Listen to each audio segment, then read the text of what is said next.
Hello, welcome everyone. It's time for the monthly blooms video.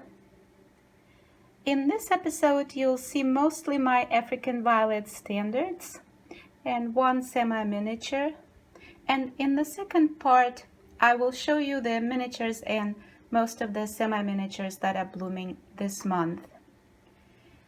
Not much in bloom right now. We are in late November, so most of the plants are resting, and these are just a few that are starting a new blooming cycle. Here is a standard trailer variety called Glitter Fountain by Irene Fredette. It has variegated foliage and pink semi-double and double blooms with some red sparkled edge. This is the largest trailer variety in my collection. It needs a lot of space, and this is just one large crown. There are a couple of smaller crowns shaping at the base, but they are very small, so this is just one large crown so far. Here is a standard variety called Sunkissed Rose by Debbie Herinshaw and Linden Line Greenhouses. It has white blooms with some yellow in the center and some light pink edge around the petals. And the blooms show the most yellow when they mature, like this one.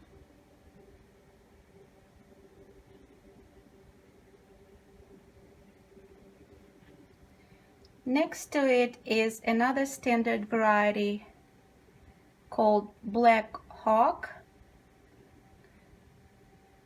It was hybridized by Kent Stork, and it has variegated foliage and semi-double dark plum purple colored blooms.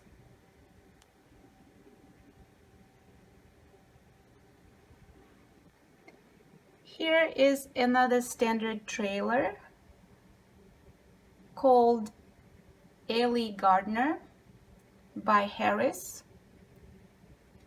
It has very vivid dark pink semi-double blooms and beautiful foliage variegation, and I like it for the variegated leaves.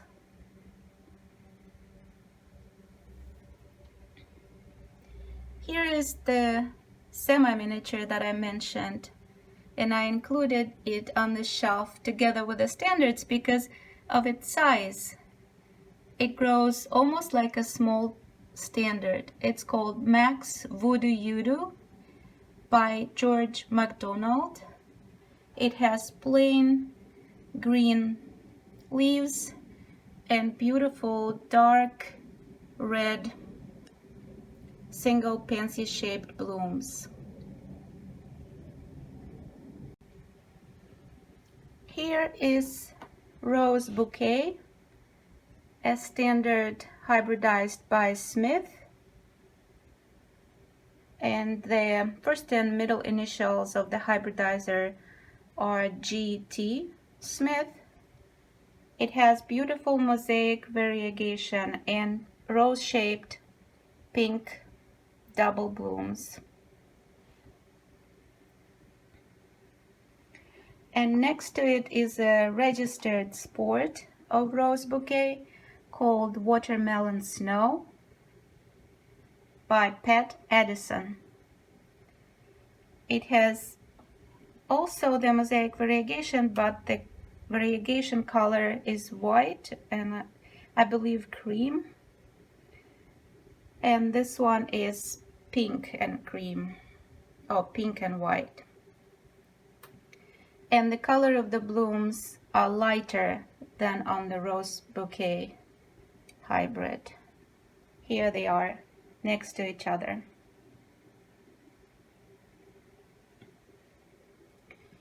This is Rhapsody Clementine by Holtkamp, beginning the next blooming cycle.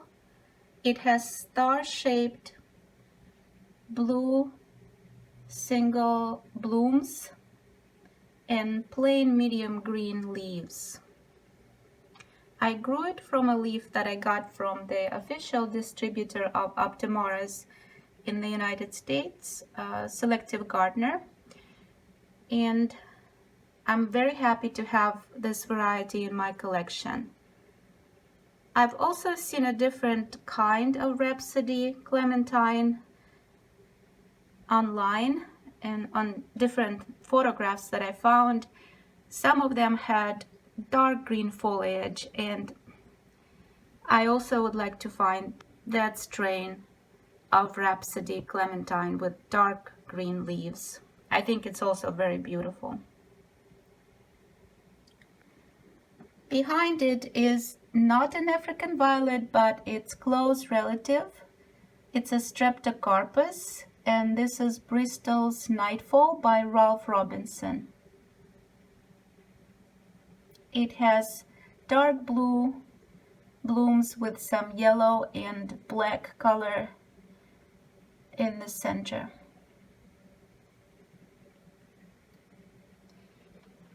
Here is an African violet standard called Hawaiian Dancer. It's a 2019 release by Paul Serrano and Linden Lion Greenhouses, and it has very bright fuchsia pink blooms with some darker edge around the petals, and then the green frilled edge. I like this variety. It's a prolific bloomer. It's just starting the next blooming cycle. Here is a Russian hybrid by Natalia Skarnyakova, living in Kursk, Russia, and it's called RM-Aromat Leta,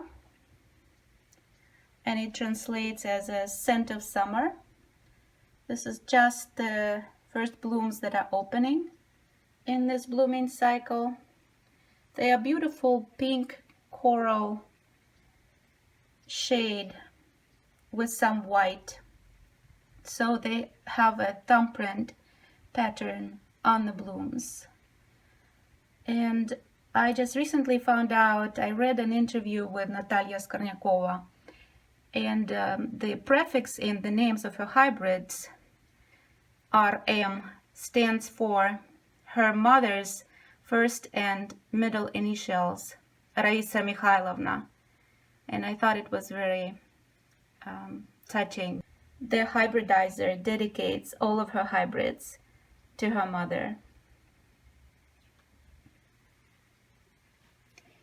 This is another Russian hybrid called AE It's Raining by Evgeny Arkhipov, a hybridizer who lives in Moscow, Russia, and it has white blooms with some lilac thumbprints and some darker blue purple fantasy.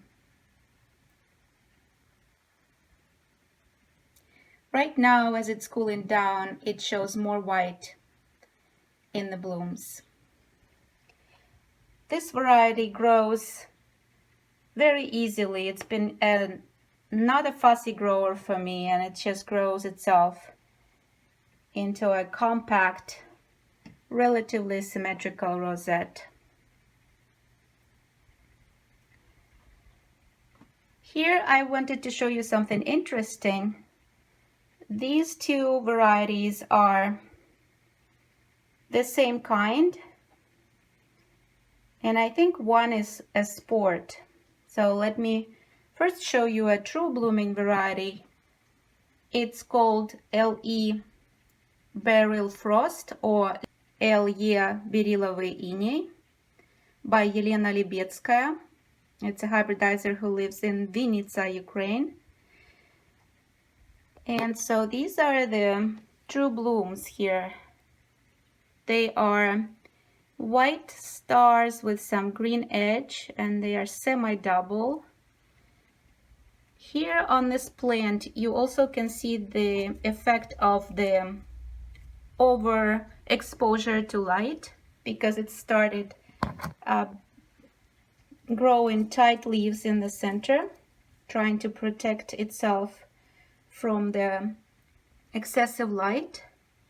So I thought that was an interesting trait to show, and I'm still planning to make the light video, but it's been taking me a while, so stay tuned for that. It will be coming sometime soon. And then here is what I think is a sport. It is actually a baby of this plant, and the leaves here are smaller, and so are the blooms, and the bloom stalks on this plant are growing short, and the blooms almost look like cabbage-like blooms. They have more green in them, and they are very full. I like them, and I'll keep them both in my collection. And then finally here is Cajun's Fascinating Fury by Belinda Thibodeau. I already showed you one plant that was going through the first blooming cycle in the previous monthly blooms video. And this is the plant number 2. So they both grew from the same parent leaf. And the first plant that I showed last month, it didn't have much fantasy. This variety is supposed to have some, I believe, pink fantasy on the blooms. And this one also, it's not showing much fantasy in the first blooming cycle. Just a few specks here and there, but overall it's a very beautiful, vivid, dark purple color. And I also like this variety for the variegation on the leaves. So I will wait for the second blooming cycle now on both plants and see which one shows any more fantasy in the second blooming cycle. So these are all of my standards and semi-miniature African violet that are blooming right now or beginning to bloom. And in the next episode, I will show you the miniature and semi-miniature varieties that are in bloom this month. Stay tuned.